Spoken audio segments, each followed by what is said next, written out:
Illuminati ये दुनिया की सबसे पुरानी खुफिया ऑर्गेनाइजेशन है। अगर बात करें इसके कारनामों के बारे में तो उसमें American president John F Kennedy की हत्या, फ्रेंच रिवॉल्यूशन, 9/11 टेररिस्ट अटैक और नोबेल कोरोना वायरस जैसी घटनाएं शामिल हैं।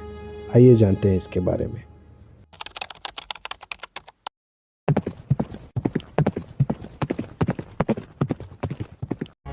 जर्मनी के एक राज्य बवारिया, वहीं के एक यूनिवर्सिटी लॉ प्रोफेसर एडम विशॉप ने इल्यूमिनाटी की स्थापना की।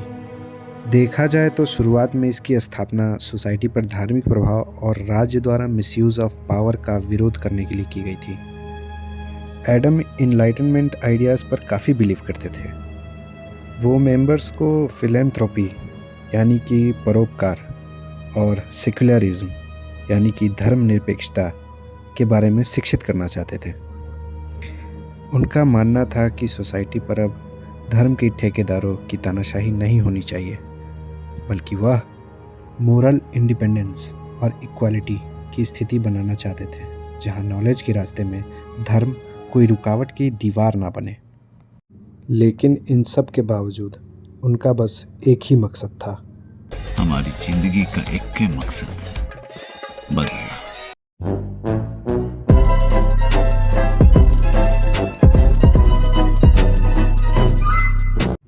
जी नहीं, वास्तव में ये खुद को शैडो में छिपाकर सत्ता के स्ट्रिंग और लीवर को खींचकर वर्ल्ड ऑर्डर में अपने पॉलिटिकल पावर और इन्फ्लुएंस को एस्टैब्लिश करना चाहते थे। हालांकि शुरुआत में ही इल्यूमिनाटी का डाउनफॉल देखा गया है। सीक्रेट सोसाइटी के एस्टैब्लिशमेंट के ठीक एक दशक बाद ही एक घटना होती है जिसमें लोकल अथॉरिटीज़ को इनके पास से एंटी स्टेट राइटिंग्स या कहें स्क्रिप्चर्स मिल जाते हैं। एज ए रिज़ल्ट इल्यूमिनाटी को बंद कर दिया जाता है और एडम को गोटा शहर, जो वहाँ से 300 किलोमीटर दूर था, उत्तर में भेज दिया जाता है अपनी बाकी की ज़िंदगी जीने के लिए। फिर भी स्टेट के अगेंस्ट रिवोल्ट करने वाले लोगों में एक नई सोच ने कब्ज़ा करना शुरू कर दिया था। अब बात करते हैं फ्रेंच रिवॉल्यूशन के बारे में। ऐसा माना जाता है कि डेमोक्रेसी शब्द का पहला परिचय इसी दौरान हुआ। वो जंजीरें टूट रही थी जिनमें समाज को अरिस्टोक्रेसी और क्लर्जी ने बांध रखा था। अरिस्टोक्रेट्स का मतलब वह लोग जिन्हें समाज में विशेष उपाधियां प्राप्त थी, और क्लर्जी का संबंध चर्च के पादरियों से है। लिबर्टी, इक्वालिटी और फ्रेटर्निटी, ये 3 मशहूर शब्द, इनका जन्म भी फ्रेंच रिवॉल्यूशन के स्लोगन के तौर पर हुआ था। शायद यही वो आइडियोलॉजीज़ थी जिनकी वजह से फ्रेंच रिवॉल्यूशन का संबंध इल्यूमिनाटी से निकाला जाता है। चलते हैं वीडियो के सबसे इंटरेस्टिंग पार्ट पर। American president John F Kennedy की हत्या हो गई थी। हत्यारा था ली हार्वी ऑसवाल्ड। ऑसवाल्ड शुरुआत से ही अपने आप को इनोसेंट कहता आ रहा था। फिर एक दिन जब ऑसवाल्ड को दूसरी जेल में शिफ्ट किया जा रहा था, तभी जैक रूबी नाम के एक नाइट क्लब ओनर ने उसकी गोली मारकर हत्या कर दी। रूबी को अरेस्ट कर लिया जाता है। उसके बाद रूबी की लाश इंटरोगेशन रूम में संदिग्ध हालत में मिलती है। बिल हंटर, ये एक इन्वेस्टिगेटिव जर्नलिस्ट थे जो काफ़ी सक्रिय थे जॉन एफ कैनेडी के असैसिनेशन में।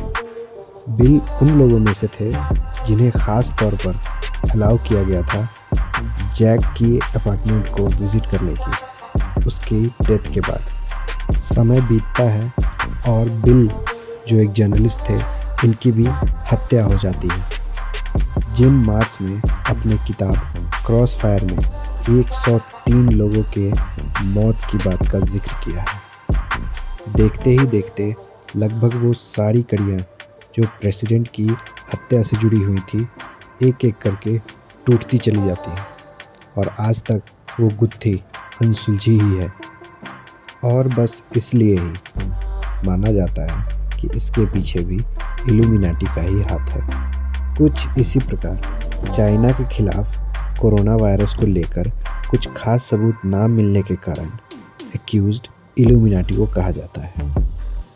यहाँ तक कि 9/11 के टेररिस्ट अटैक की साजिश भी इल्यूमिनाटी के दिमाग की उपज माना जाता है। कुछ थ्योरीज तो ऐसी भी हैं जिनमें दुनिया के कुछ अमीर और प्रभावशाली लोगों को इसका हिस्सा बताया गया है और लगभग सभी ने खुद को इल्यूमिनाटी का सदस्य होने की बात को महज एक अफवाह कहा है। तो तकरीबन 250 साल बीत चुके हैं इल्यूमिनाटी की स्थापना को, और यह कहना गलत नहीं होगा कि वाकई में इस सीक्रेट सोसाइटी ने अपने आप को सीक्रेट रखा है।